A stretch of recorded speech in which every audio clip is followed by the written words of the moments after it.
Olá, terrorizados! Aqui é Angel Black trazendo mais histórias de terror para vocês. Antes de prosseguir com o vídeo, quero falar com você aí que ainda não é inscrito aqui no canal, com você que não conhece o meu trabalho. Eu gostaria de pedir que você assista o vídeo. E se você gostar, se inscreve aí, deixa o gostei, compartilhe o vídeo com mais pessoas e ativem as notificações do canal para não ficar de fora sempre que eu postar algo novo aqui na plataforma. E se você não gostar, não tem problemas. Compartilhe com os seus inimigos e se vingue deles. E agora, vamos de histórias sobrenaturais? Fala, pessoal, uma pergunta. Dia 19, um dia antes da Páscoa, eu fui para a casa do meu sogro no interior do Paraná. Chegando lá, eles estavam assustados, falando que na madrugada algo passou ao lado da casa, rodeando por várias e várias vezes e fungando alto. Porém, os cachorros que são de caça não fizeram nada. No outro dia, os vizinhos informaram que durante a madrugada viram um morador que não era da região caído em uma valeta. Estava transformado parcialmente e quando batiam a lanterna nele, ele mudava de forma lentamente, como se acelerasse a transformação. Sei que tem várias pessoas que entendem sobre tipos de lobisomens. Os de sina, os pactuados. Essas informações podem ser verdadeiras, será? Foi muito assustador, porque no lugar onde informaram, realmente tinha muitas marcas na estrada. Marcas de unhas enormes, de milharal amassado, e na localidade tem muitos cemitérios pequenos, porque é uma região muito assim retirada. Sendo assim, as pessoas que morrem são enterradas por ali mesmo. A cidade mais próxima fica a quase 80 quilômetros. Quem puder confirmar a história, é possível de ser verdadeira. Agradeço. Gente, esse é um relato que foi enviado anonimamente ao grupo Casos de Lobisomem, o grupo do nosso amigo César, que também tem um canal aqui na plataforma chamado Canal Fronteiras, um canal que eu recomendo, pois é muito bom. E agora vamos para a próxima história de hoje. Bora lá? Na minha família, todo mundo tem a fama de louco. Minha avó é Wicca, sente cheiros que não estão ali. Eu vou além dos cheiros, vejo e ouço coisas. E antes que perguntem, eu faço tratamento direitinho para bipolaridade. Já foram descartados delírios, alucinações, salvo quando não durmo muitos dias seguidos, e esquizofrenia. Enfim, tirando essas esquisitices familiares, tudo normal, né? Eu ando doente. Todo mundo acha que é dengue. E eu achando que tinha um espírito junto comigo. Algo me puxando as energias. Pois bem, hoje lavando a calçada, minha avó entrou para conversar comigo e esperar secar. Quando ela foi sair, ela viu passos saindo de uma poça de água e indo para a porta da casa, atravessando o nosso quintal. São assim como duas casas no mesmo pátio, no mesmo quintal.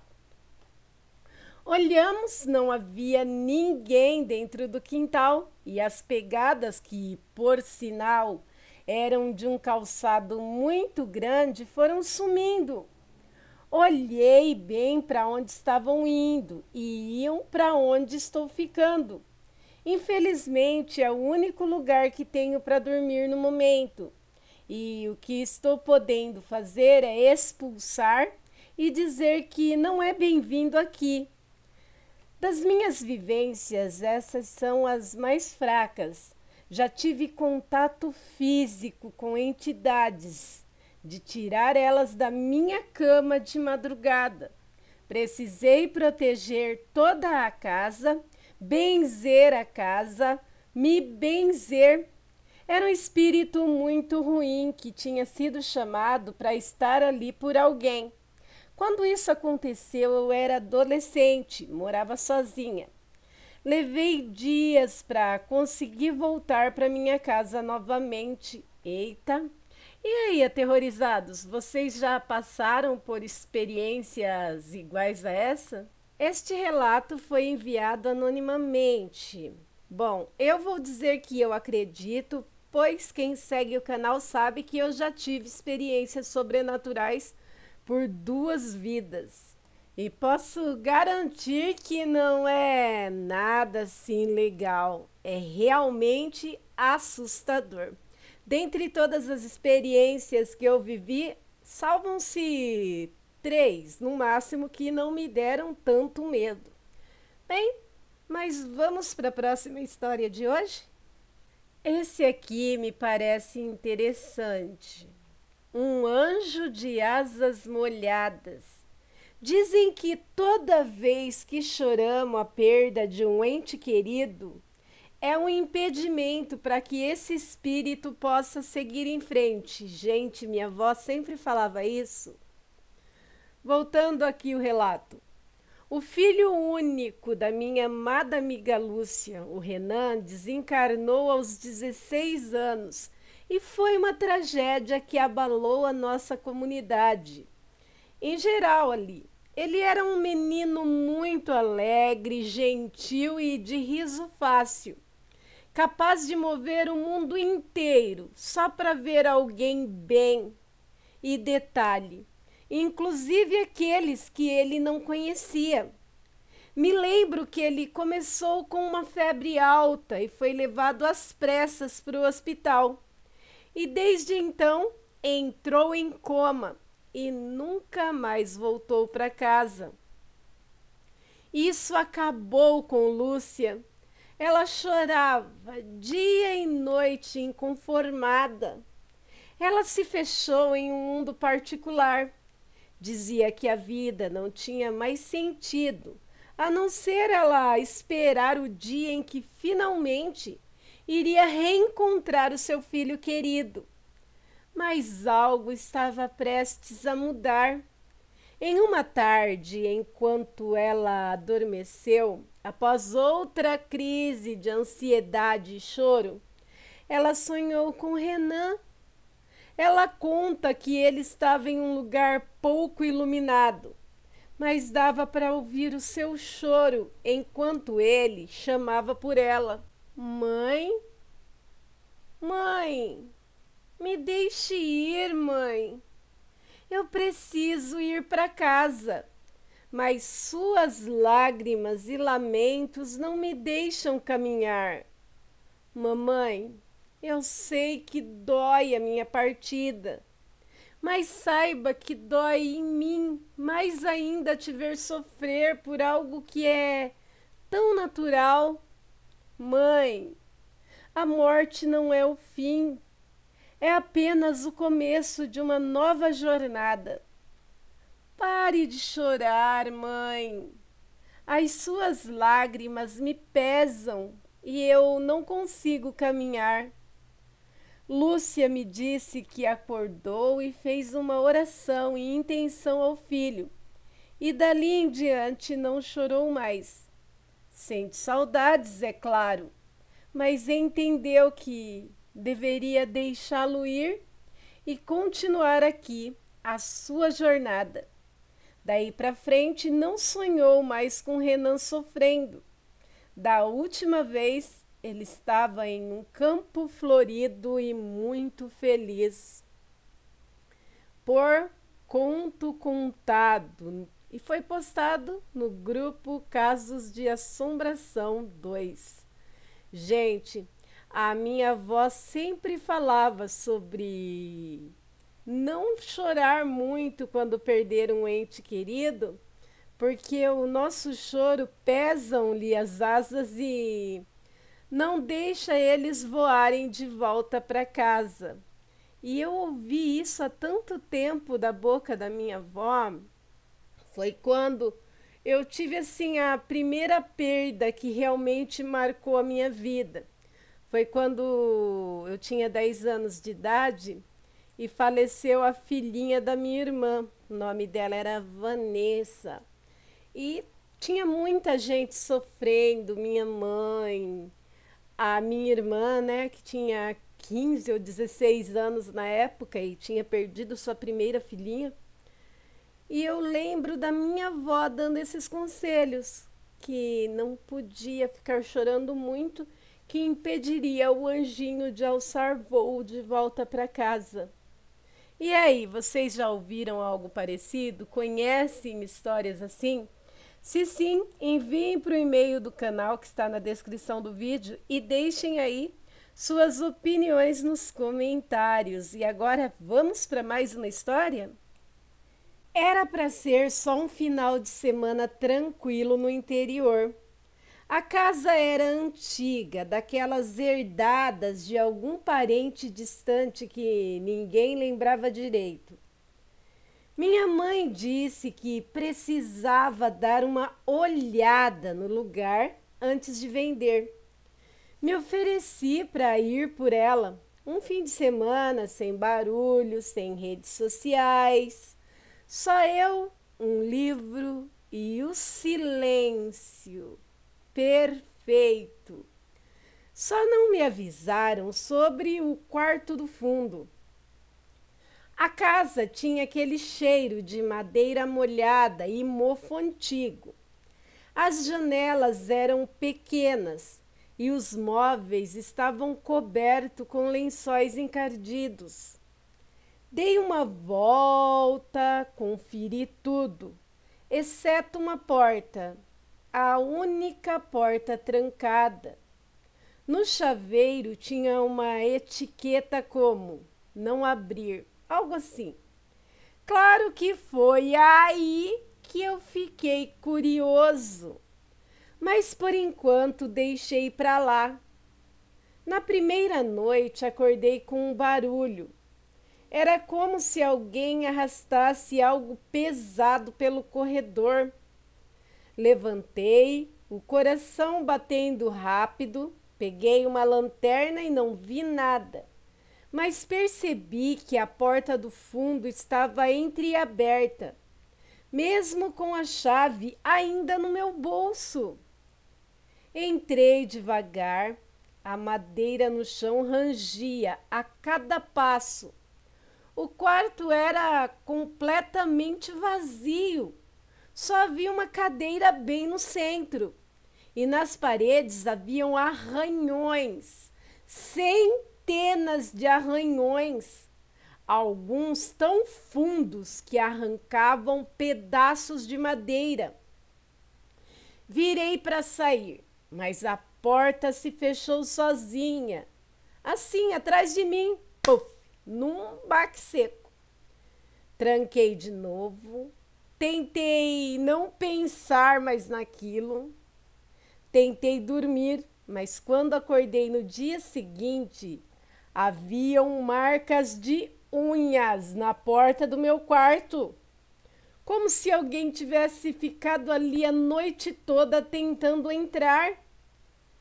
Na terceira noite, então, decidi dormir com o meu celular gravando. Deixei na cabeceira da cama, a câmera voltada para a porta. Na manhã seguinte eu vi o vídeo. Às 3h14 da madrugada, a maçaneta gira sozinha e uma figura branca, magra demais para ser humana, atravessa a porta sem tocá-la. Sem tocá-la.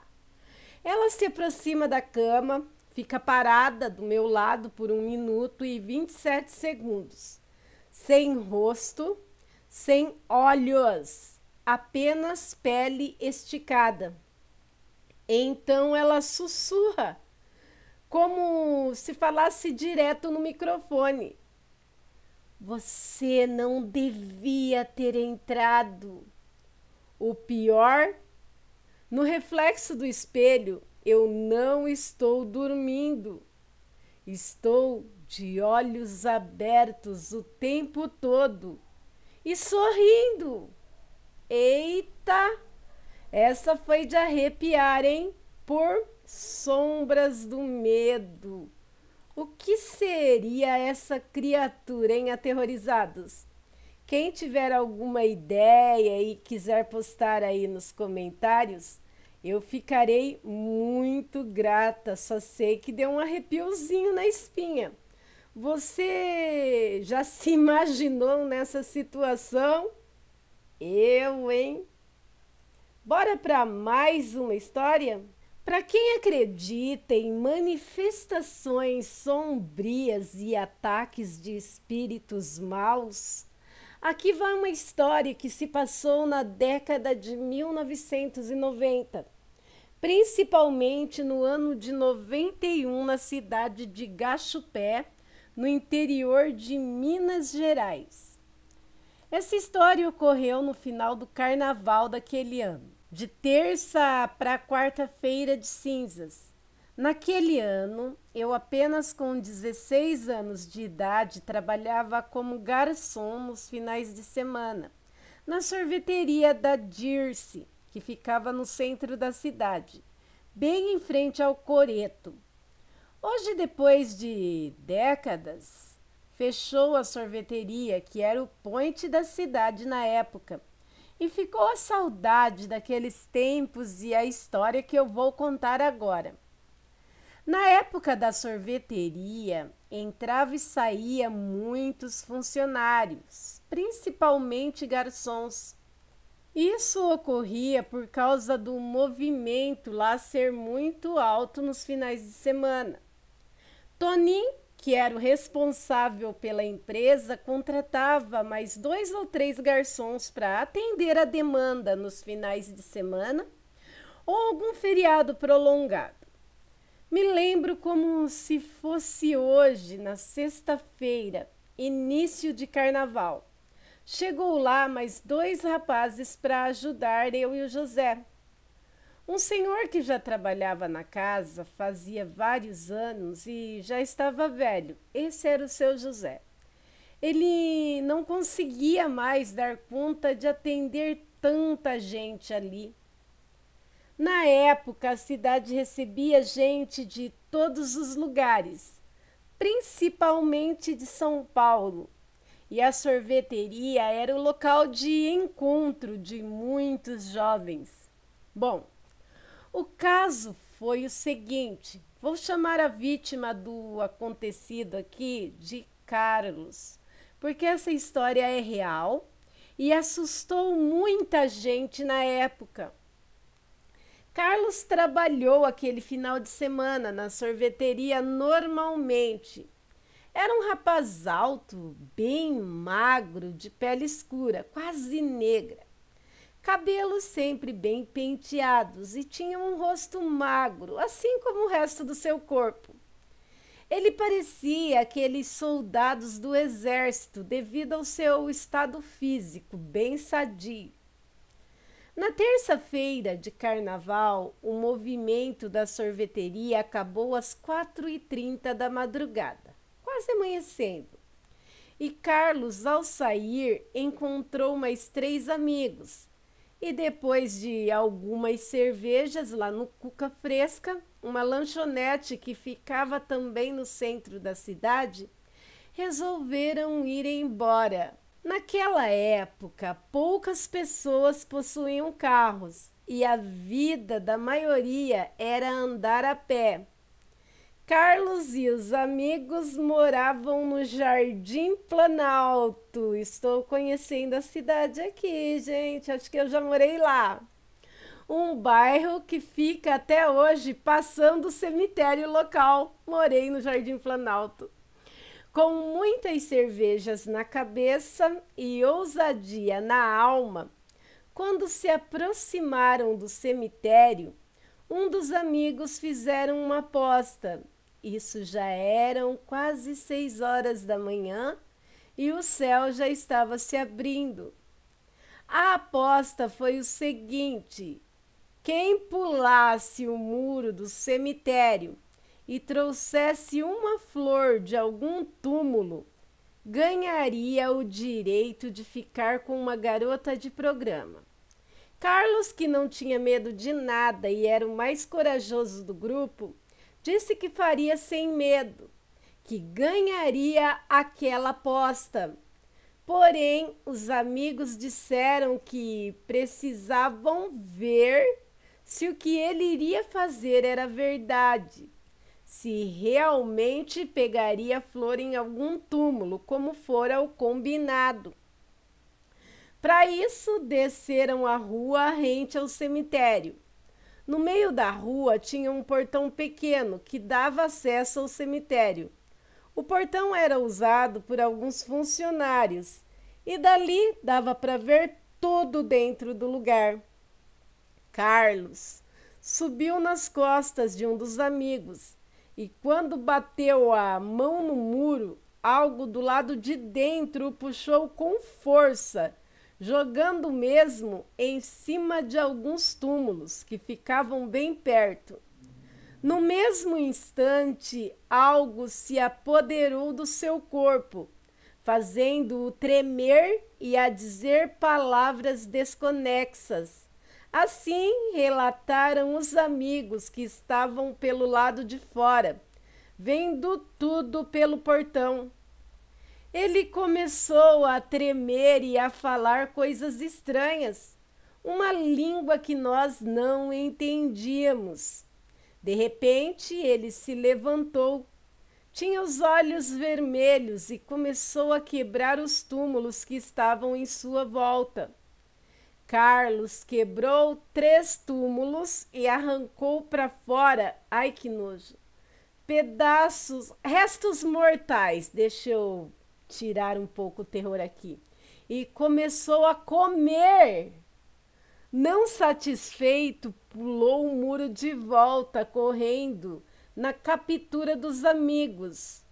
Pegou 2 deles e os espancou quase até a morte, deixando os mesmos desacordados no chão. Gente do céu!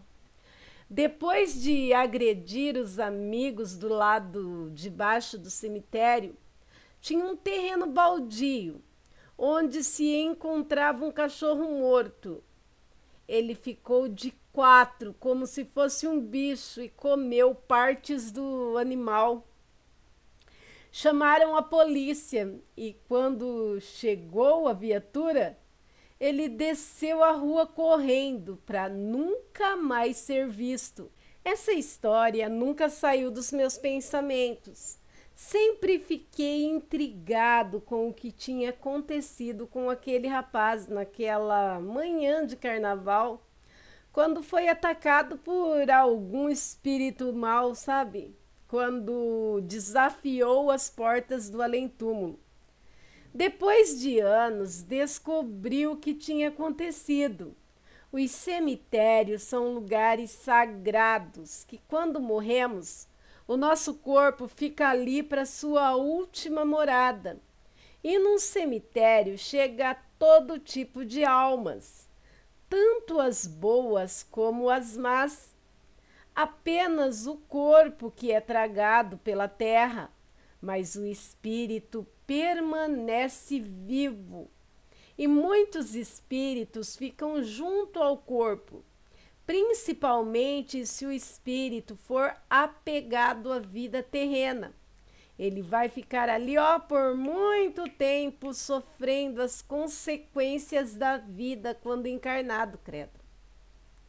Se foi um espírito mau ou alguém que tirou a própria vida, digamos assim, demora muito tempo por mesmo se libertar das vestes carnais, vagando entre um mundo e o outro. Nesse dia, quando Carlos aceitou o desafio e pulou dentro do cemitério, pulou ou foi puxado? Deixa eu voltar para o relato. ele foi possuído por um demônio que estava ali, amando de uma mulher que buscava vingança. Essa mulher pediu numa encruzilhada que o tal demônio trouxesse o seu marido de volta e ela daria em troca o seu sangue em uma noite de sexta-feira 13. O tal demônio disse que o pedido era grandioso e que para ser feito teria que usar terra de cemitério. Naquela noite, quando o espírito das sombras trabalhava no pedido da mulher, Carlos, ao colocar as mãos no muro, o demônio sentiu-se ameaçado, porque iria saltar em cima da terra que ele estava recolhendo. Assim o demônio o pegou pelas mãos e o possuiu, lhe dando uma lição, lhe mostrando que com os mortos não se brinca. Até hoje, quando visito Guaxupé, quando passo perto do cemitério, sinto a minha alma arrepiar, com medo de algum trabalhador das sombras me atacar. Por MV. Esse relato foi postado aqui por EM, no grupo Casos de Assombração. Edson Marinho, que é administrador do grupo, o demônio do cemitério de Guaxupé. Gente do céu! Eu conheço a cidade, é claro que eu não vou deixar aqui o nome da cidade. Morei nessa cidade, mas quando eu mudei para lá, eu acho que o ano já era 1993, 1994, e acho que já tinha ouvido algo parecido, pois eu e o meu namorado da época, a gente ia beber no cemitério, coisas de adolescente. Eu tinha meus 14 anos na época. E como de menor não podia beber, então a gente pegava cigarro e bebida e ia beber no cemitério, em bandinho. Olha só, a gente vivia indo nesse cemitério. Olha do que a gente escapou. Gente do céu, eu estou chocada, né? Entre um relato e outro, a gente acaba achando um lugar que a gente viveu. Lembrando que a cidade em questão, que o nome eu não vou dizer, há muitas histórias sobrenaturais. Tinha até um benzedor que a gente chamava ele de Zé do Caixão, porque ele acertava tudo que falava e dormia dentro de um caixão. Eu vou trazer esse relato para vocês qualquer dia desses. Olha, um relato aqui que me abriu a mente para um tempo que eu tinha ele já esquecido dentro de mim. Eu morei nessa cidade aterrorizados por, deixa eu ver, eu fui para lá com... Então, eu morei lá uns 4, 5 anos e trarei vários relatos de lá para vocês. Bom, e aí, você que ficou até o final do vídeo, já passou por alguma experiência no mínimo parecida com essa daqui? Foi de arrepiar, não foi? Pode falar. Se você conhece história parecida, deixa aí nos comentários, ou melhor, envie para o e-mail do canal que eu ficarei honrada em narrar por aqui. Inclusive, se você chegou aqui pela primeira vez, ficou até o final do vídeo e gostou das histórias, você pode também estar se inscrevendo aqui no canal. Vem para minha alcateia, você também vem. Será uma honra ter você por aqui. E peço a todos os meus aterrorizados que não saiam desse vídeo sem deixar um like, sem compartilhar o vídeo. E sem ativar as notificações do canal, né? Porque se você fazer isso, ir lá no sininho, na opção todas e clicar, sempre que eu postar algo novo aqui na plataforma, de pronto você vai ser notificado. E voltem, né? Voltem sempre que eu estarei esperando vocês aqui, ó, com histórias de arrepiar. Quero agradecer a todos que de alguma maneira ajudam o canal, né? Desde a criação de conteúdo até a divulgação dos mesmos. E quero agradecer muito a vocês, aterrorizados. Muito obrigado por fazerem parte da minha história e da história do canal Angel Black Contos de Terror. Bem, por hoje é só, aterrorizados. Fiquem com Deus. Obrigado pela presença, pela permanência e pela paciência e até a próxima.